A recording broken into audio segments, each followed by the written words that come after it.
Kia ora. Welcome to Tuesday's Economy Watch, where we follow the economic events and trends that affect New Zealand. I'm David Chaston, and this is the international edition from interest.co.nz. And today we lead with news. The US is moving from a prosperous and strong 4 years to an unknown future, the age where billionaires get all the gains. Markets are showing caution, especially the bond market, which is likely to be the most reliable predictor of what is to come. And the US dollar fell. It is all very fluid. And in the US, it seems the promise of immediate tariffs on his first day in office isn't going to happen. The Trump team now says it plans to direct federal agencies to study trade relations with China and other countries without imposing new tariffs on his first day in office. But the tariff uncertainties and their threats to inflation control remain. One thing he did repromise in his speech today is war with Panama, committing to seize the Panama Canal.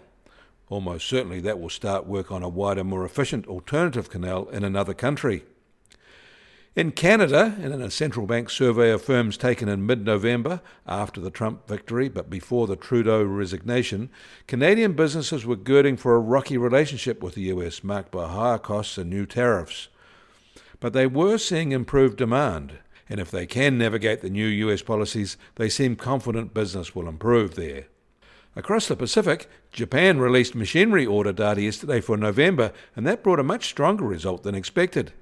Excluding volatile items like ships and power companies, they rose 9.5% from the same month a year ago to a 9-month high. And for the first time in more than a year, that propelled the annual levels to a small 1.2% gain. The recent strength comes on top of a good result for October as well. And China held its loan prime rates unchanged yesterday at its January review. The one-year loan prime rate, the benchmark for most corporate and household loans, remains at a record low 3.1%, and their 5-year, the benchmark for mortgages, stays at a record low 3.6%. In Australia, and following its pullout of personal banking in New Zealand, HSBC is said to be considering doing the same there for its much larger retail banking operation. The US Treasury 10-year yield is now just on 4.58% and down 4 basis points from this time yesterday. And the price of gold will start today at $2,707 an ounce, up $5 from yesterday.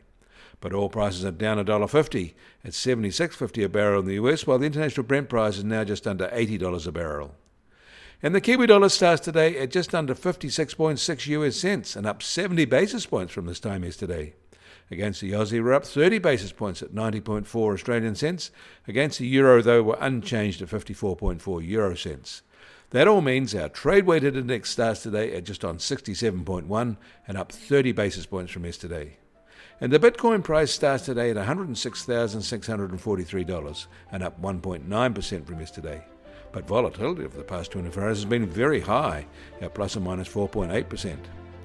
You can find links to the articles mentioned today in our show notes, and you can get more news affecting the economy in New Zealand from interest.co.nz. Kia ora, I'm David Chaston, and we'll do this again tomorrow.